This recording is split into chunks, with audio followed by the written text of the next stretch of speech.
Assalamualaikum warahmatullahi wabarakatuh. Selamat pagi, selamat siang, selamat sore, dan selamat malam. Eee Fisika bangunan 2 kali ini kita akan lebih banyak membahas mengenai, perhitungan ya. Kita, pada fisika bangunan 2 ini, banyak membahas tentang kenyamanan termal, kemudian,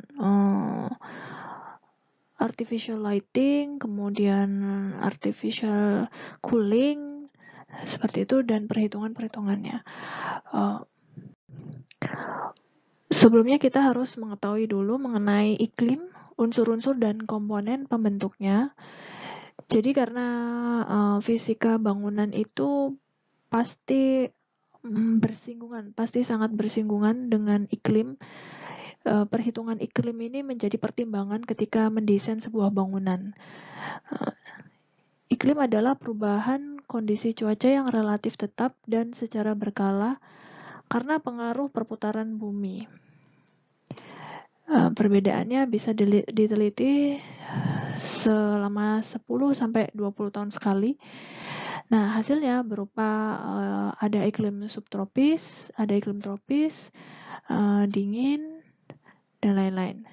Sementara cuaca merupakan perubahan kondisi udara yang sifatnya setempat dalam kurun waktu pendek dan terjadi akibat bentang alam seperti pantai, gunung, dan padang rumput. Iklim sendiri merupakan suatu lingkungan atau regional, merupakan suatu keadaan atmosfer yang dipengaruhi oleh 5 buah unsur penting seperti berikut. Jadi iklim dipengaruhi oleh suhu udara, kelembapan udara, angin berupa kecepatan dan pola geraknya, kemudian ada curah hujannya, ini juga dilihat dari intensitas curah hujannya, dan radiasi matahari. Nah, unsur-unsur di atas tidak dapat dipisahkan satu sama lainnya. Jadi kelimanya itu saling tergantung dalam memberikan karakter iklim di daerah tersebut. Ada 3 pelaku yang perlu mendapat perhatian. Jadi dalam merancang sebuah bangunan ini kita perlu memperhatikan 3 hal. Yang pertama adalah iklim di rencana bangunan tersebut akan berdiri. Iklim ini meliputi sinar matahari, kemudian angin dengan lambang V dan satuannya meter per detik, kemudian ada kelembapan, satuannya RH%, kemudian ada curah hujan, ini juga satuannya milimeter per tahun, lalu ada suhu udara dengan lambang T, satuannya derajat Celcius, dan radiasi matahari dengan satuan watt per meter persegi.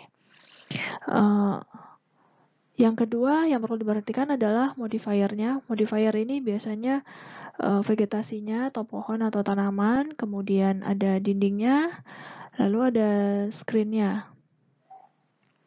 Dan yang ketiga adalah manusia, yaitu modifikasi terbatas.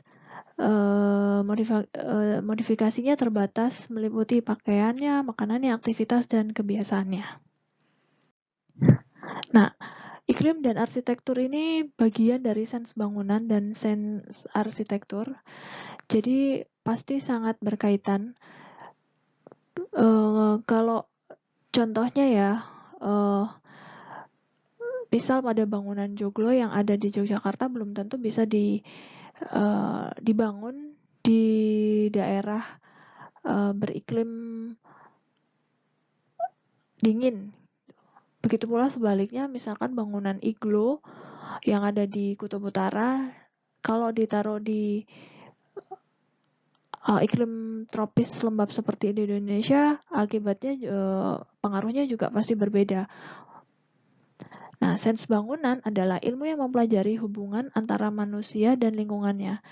Bangunan dan shelter dalam hal ini berlaku sebagai perubahan atau modifier. Lingkungan luar, outdoor environment, menjadi lingkungan dalam atau indoor environment yang memenuhi syarat habitasi dan penghunian bagi manusia. Faktor-faktor yang diperhatikan antara lain adalah iklim setempat, lingkungan panas, suara dan penerangannya, kemudian manusia dan cara habitasinya, sistem layout bangunan, bentuk bangunannya, sistem konstruksi bangunan, pemilihan material bangunan. Seperti contoh yang sudah saya sebutkan tadi ya, karena kebutuhan suatu bangunan di daerah dengan iklim tertentu, perlakuannya akan berbeda di daerah lain yang iklimnya juga berbeda. Nah, perlu diketahui juga bahwa matahari sendiri sangat punya pengaruh terhadap iklim itu juga di daerah-daerah yang berbeda. Jadi kalau sinar matahari itu yang datang ke bumi tidak hanya membawa cahaya saja, tetapi juga membawa radiasi atau panas matahari. Besarnya radiasi yang diserap atau dipantulkan oleh permukaan bumi atau awan berubah-ubah tergantung pada ketebalan awannya, kandungan uap airnya, atau jumlah partikel debunya. Nah, bisa dilihat kalau pada gambar ini ya, radiasi yang datang ke permukaan bumi itu tersebar menjadi beberapa bentuk. Ada yang radiasi yang dipantulkan oleh atmosfer, besarnya 1%, kemudian 21% radiasinya ini mencapai permukaan bumi dalam bentuk radiasi tidak langsung. Sementara 4%-nya radiasi itu dikembalikan lagi ke angkasa luar dari permukaan bumi. Lalu 24%-nya radiasi yang langsung mencapai permukaan bumi. Kemudian ada 24% lagi radiasinya diserap atmosfer, dan radiasi yang diserap awan itu sebesar 3% dan dipantulkan awan juga 23%. Jadi total radiasi yang mencapai permukaan bumi adalah 45% berasal dari radiasi langsung 24% dan radiasi tidak langsung sebesar 21%. Nah, untuk mencapai kenyamanan pengguna pada bangunan perlu mempelajari aspek kenyamanan termal. Kenyamanan termal atau biasa dikenal thermal comfort ya, pada bangunan ini ditinjau dari keseimbangan termalnya atau heat balance-nya dalam sebuah ruangan. Prinsip yang harus dipahami dalam mempelajari keseimbangan termal adalah mengetahui bagaimana panas dalam ruang yang diperoleh, yaitu heat gain-nya, dan bagaimana proses perpindahan panasnya atau heat transfer-nya, dan proses pendinginannya atau cooling dapat terjadi. Selanjutnya kita akan membahas sedikit mengenai perpindahan panas atau heat transfer dalam bangunan. Kalau menurut Sokolai, proses perpindahan panas itu sama seperti proses mengalirnya air, yaitu dari tempat yang tinggi ke tempat yang rendah, sehingga perpindahan panas mengalir dari temperatur yang tinggi ke zona yang bertemperatur rendah. Nah, seperti yang sebelumnya kita sudah pelajari ya, waktu sekolah dulu, perpindahan panas itu ada beberapa macam ya. Yang pertama, konduksi.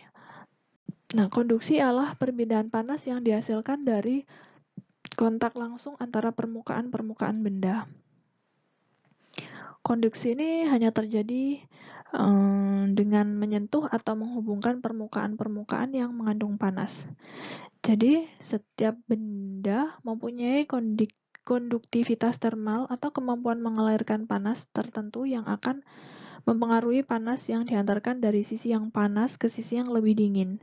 Semakin tinggi nilai konduktivitas termal suatu benda, semakin cepat ia mengalirkan panas yang diterima dari satu sisi ke sisi yang lainnya. Contohnya, ketika tangan kita kedinginan, kita akan merasa nyaman memegang gelas panas, atau pada saat panas kita berbaring di atas lantai yang sejuk.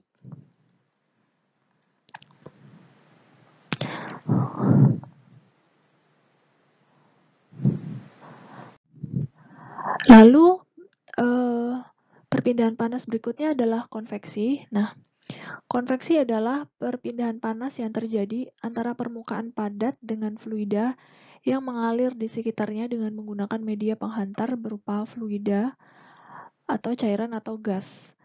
Jadi fluida yang bergerak membawa serta panas molekul-molekulnya berpindah ke tempat yang baru, lalu bercampur dengan molekul yang ada di sana. Seperti yang teori, kalau kita lihat dari gambar ini ya, seperti yang disampaikan oleh Zokolay. Jadi ini contoh pada sebuah ruangan ini ada heater, dia menghangatkan ruangan. Jadi dari heater dia mengeluarkan suhu sebesar 22 derajat Celcius, kemudian suhu yang panas tadi merambat ke arah ruangan yang masih dingin, dan panas tadi menurun ya menjadi 18 derajat, dan dia akan berputar seterusnya. Sama dengan pada contoh di sebelahnya, ketika ada panas di sebuah permukaan, panas di udara yang hangat tadi akan naik dan merambat ke area udara yang dingin, kemudian berputar lagi siklusnya, dia akan berputar ke area yang hangat lagi dan berjalan lagi ke menjadi panas, kemudian merambat lagi ke area yang dingin, dan seterusnya. Selanjutnya, perpindahan panas radiasi. Perpindahan radiasi adalah pertukaran energi kalor dalam bentuk gelombang elektromagnet antara dua atau lebih objek pada suhu berbeda, yang dipisahkan oleh ruang atau perantara sinar atau tidak menyerap gelombang kalor. Radiasi tidak dipengaruhi oleh pengalih udara, meskipun suhu udara boleh dikurangi sedikit karena pengalih udara. Jadi kalau di tubuh manusia mendapat pancaran panas dari pancaran panas yang lebih tinggi, dan tubuh manusia akan dapat memancarkan panasnya secara radiasi ke setiap objek yang mempunyai suhu lebih dingin dari manusia. Jadi kalau dilihat dari gambar ini, kalau tubuh manusia mendekati panas, dia akan menerima radiasi panas. Panas radiasi itu tadi berjalan di udara dan mengenai tubuh manusia. Kalau menurut Straten, perpindahan kalor dari atap ke ceiling, nah ini aplikasinya dalam bangunan ya atau arsitektur ya. Perpindahan kalor dari atap ke ceiling terutama berlaku secara radiasi, bukan konveksi ataupun pergerakan udara. Nah, ini beberapa contohnya. Jadi, cahaya matahari yang jatuh pada bangunan menaikkan suhu dalam ruangan berlaku dalam dua keadaan. Yang pertama, apabila radiasi matahari mengenai bagian kulit luar bangunan, energi yang diserap menaikkan suhu permukaan, kemudian menyebabkan panas berpindah ke dalam melalui dinding dan atap.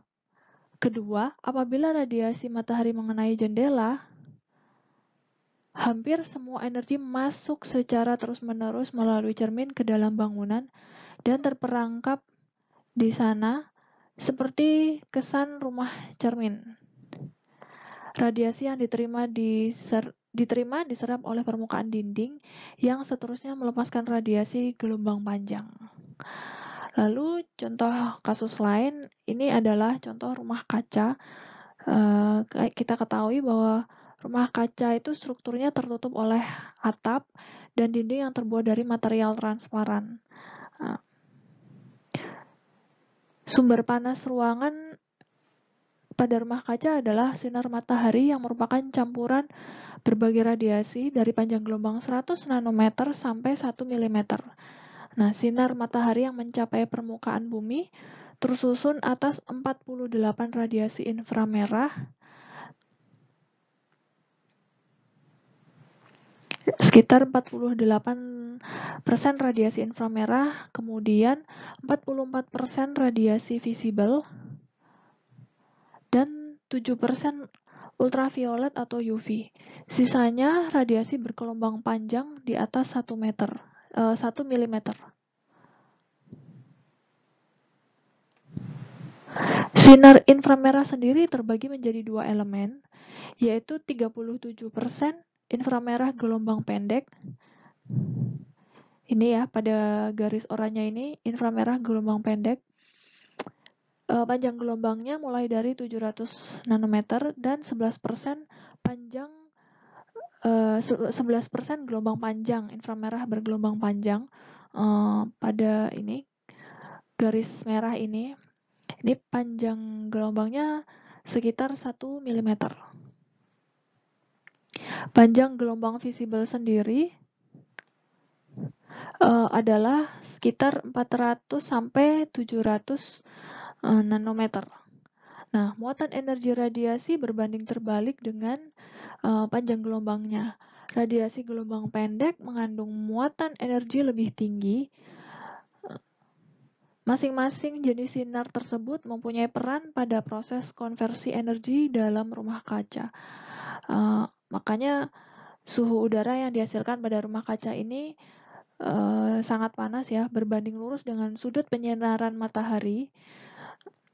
Puncaknya terjadi pada jam 12 siang, jadi kalau udah jam 12 siang rasanya udah ketika kita berada di rumah kaca ini rasanya sangat panas karena posisi matahari berada di titik kulminasi, yaitu jarak terdekat dengan bumi. Sudut penyinarannya setara 90 derajat dengan radiasi matahari maksimal masuk ke rumah kaca sehingga dapat menghasilkan suhu udara tertinggi sekitar 45 derajat Celcius.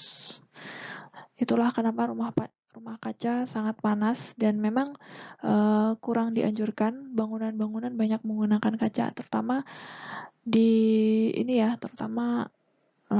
dengan mulai banyaknya global warming ini ya, isu global warming ini. Nah, ada lagi perpindahan panas dalam bentuk evaporasi. Ini perpindahan panas yang didasarkan pada penguapan sumber panas dan sumber panasnya ini hanya kehilangan panas. Misalnya di tubuh manusia ketika kulitnya terasa lembab, kalau karena manusia sendiri punya kalor tubuh ya, jadi ketika berkeringat keringatnya tiba-tiba menguap gitu. Jadi di permukaan kulit menguap ketika udara melintasi tubuh. Kalau kita lihat di contoh gambar ini, ketika air panas diletakkan di permukaan mobil yang masih panas, ketika air diletakkan di permukaan mobil yang masih panas, maka panasnya tadi berpindah ke udara. Dan bagian mobil yang terkena air ini tadi mulai mendingin dan bahkan airnya juga ikut menguap gitu ya. Oke, ini ada contoh dari kehidupan sehari-hari mengenai perpindahan panas. Kalau kita lihat dari kedua gambar ini terjadi 3 perpindahan panas, yaitu konveksi, konduksi, dan radiasi. Kalau dari gambar kiri, konveksi ini perpindahan panas yang terjadi di air. Sementara kalau di gambar kanan ini terjadi di udara. Jadi kan kalau konveksi kan perpindahan panas yang terjadi di fluid atau cairan dan di udara.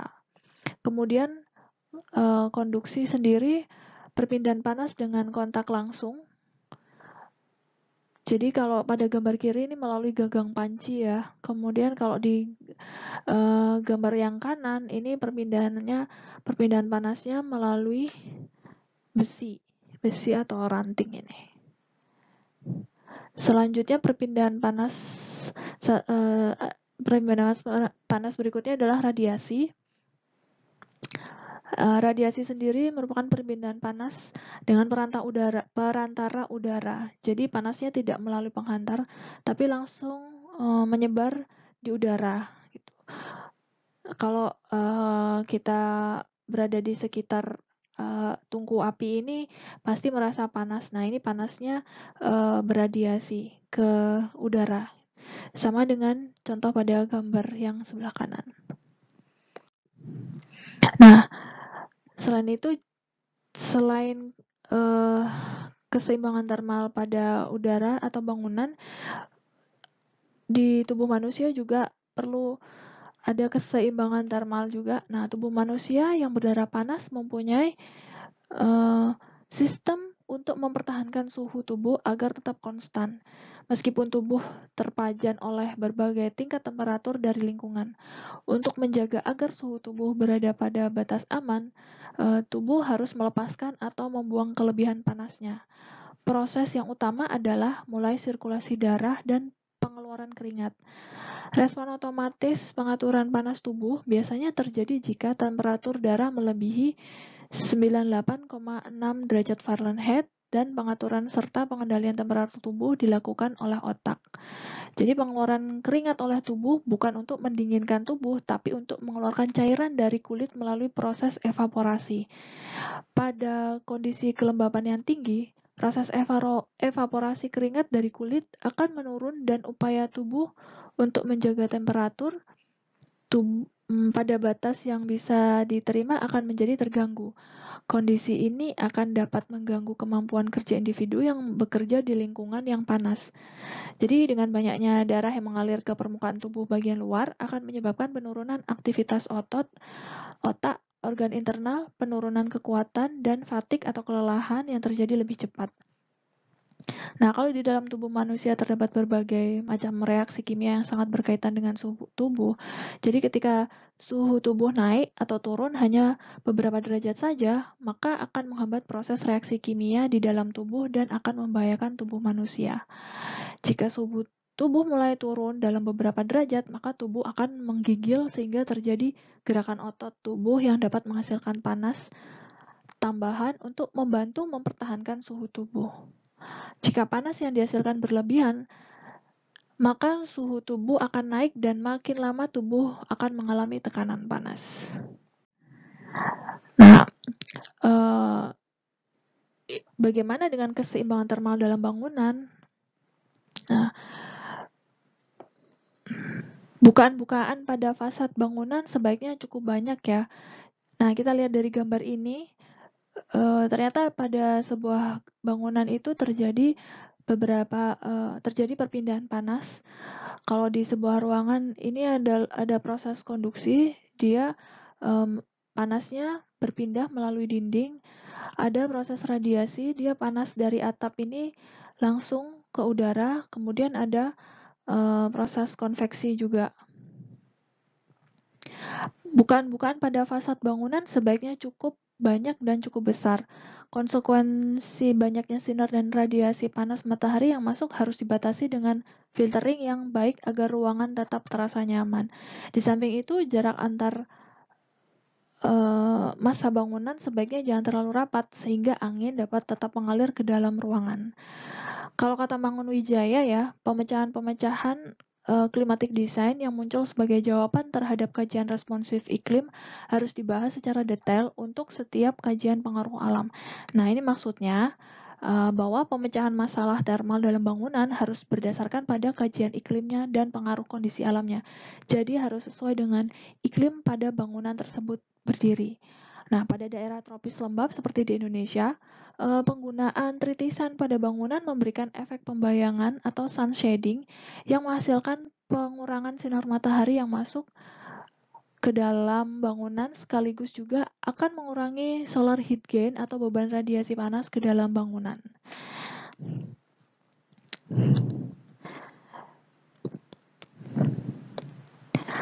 Untuk materi lebih rinci, teman-teman bisa mendownload di Google Classroom. Di sana sudah tertera secara rinci mengenai keseimbangan termal dalam bangunan. Demikian video ajar kali ini. Semoga dapat ditelaah dengan baik. Saya akhiri. Wassalamualaikum warahmatullahi wabarakatuh.